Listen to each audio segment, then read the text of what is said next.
5 seconds. Start.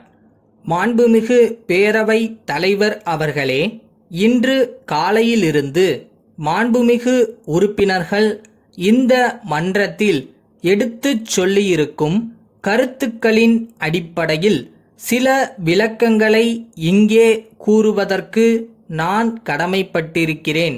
போக்குவரத்து துறை சாதாரண மக்களுக்கு மிக மிக பயன்படும் துறையாகும். இந்த துறையில் அரசாங்கத்தின் சாதனைகளை பாராட்டி ஒரு சில உறுப்பினர்கள் பேசினார்கள். மற்றும் சிலர் இதிலுள்ள குறைபாடுகளை உரிமையோடு சுட்டி காட்டினார்கள். பாராட்டுக்களை தெரிவித்த உறுப்பினர்களுக்கு மட்டுமல்லாமல் குறைபாடுகளை சுட்டி காட்டியவர்களுக்கும் அரசாங்கத்தின் சார்பாக நான் நன்றி தெரிவித்துக் கொள்கிறேன். பேருந்துகளை நாட்டுடைமையாக்கும் கொள்கையை பொறுத்தவரையில் அவசரம் காட்டக்கூடாது, நிதானமாக செயல்பட வேண்டும் என்பதற்கான காரண காரிய விளக்கங்களை பெரும்பாலான உறுப்பினர்கள் எடுத்து சொல்லியிருக்கிறார்கள். இந்திய நாட்டை பொறுத்தவரையில் பேருந்துகளை நாட்டுடைமையாக்கும் கொள்கையை 1-2 மாநிலங்களை தவிர மற்ற மாநிலங்களில் 30 முதல் 50% என்கிற அளவில் செயல்படுத்தி இருக்கிறார்கள். ஆனால் தமிழகத்தை எடுத்துக்கொண்டால் இங்கே 70% பேருந்துகளை நாம் நாட்டுடைமையாக்கி இருக்கிறோம் என்பது பெருமைக்குரியதாகும். ஒரே சமயத்தில் எல்லா பேருந்துகளையும் நாட்டுடைமையாக்குகிறோம் என்று அவசரமாக அறிவிப்பதன் மூலம் பல பிரச்சனைகள் உருவாகக்கூடும் என்பதை கருத்திற்கொண்டு 10 ஆண்டுகளில் படிப்படியாக இந்த திட்டத்தை நிறைவேற்றலாம் என்று அரசு கருதுகிறது. தனியார் துறையில் ஓடும் பேருந்துகளை மேற்கொள்ளும் நேரத்தில் போக்குவரத்து கழகங்களுக்கு பெரிய சுமை இல்லாமலும் அதே நேரத்தில் பயணம் செய்யக்கூடிய மக்களுக்கு இடையூறு இல்லாமலும் இந்த கொள்கை நடைமுறைப்படுத்தப்படும் என்பதை நான் தெரிவித்துக் கொள்ள விரும்புகிறேன்.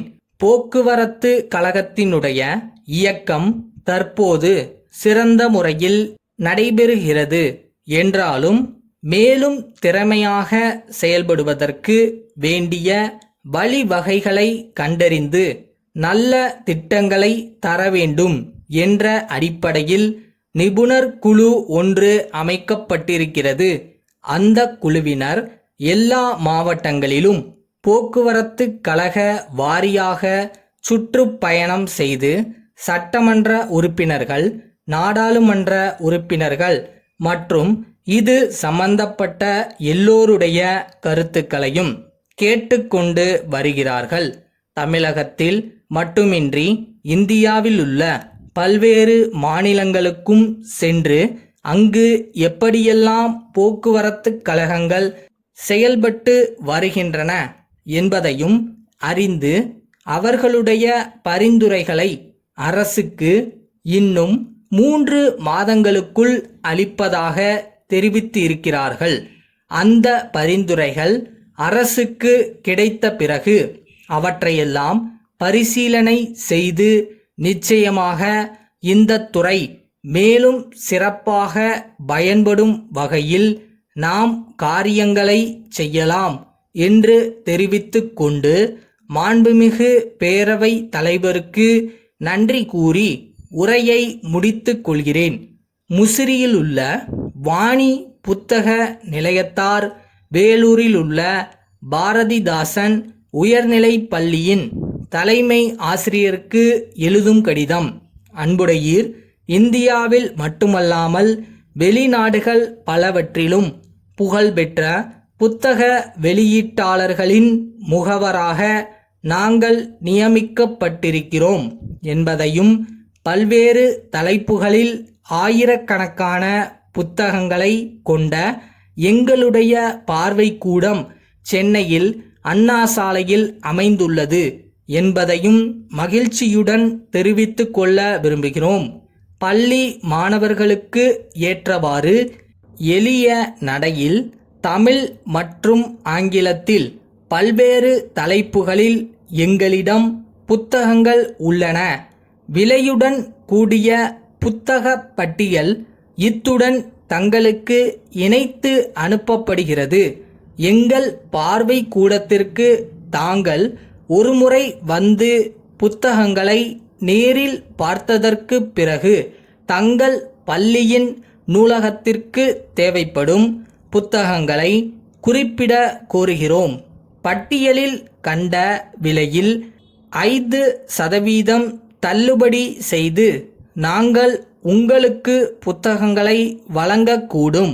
தவணை முறையிலும் தொகை பெற்று கொள்ளப்படும். தங்கள் பதிலை உடனே எதிர்பார்க்கிறோம். தங்கள் நம்பிக்கையுள்ள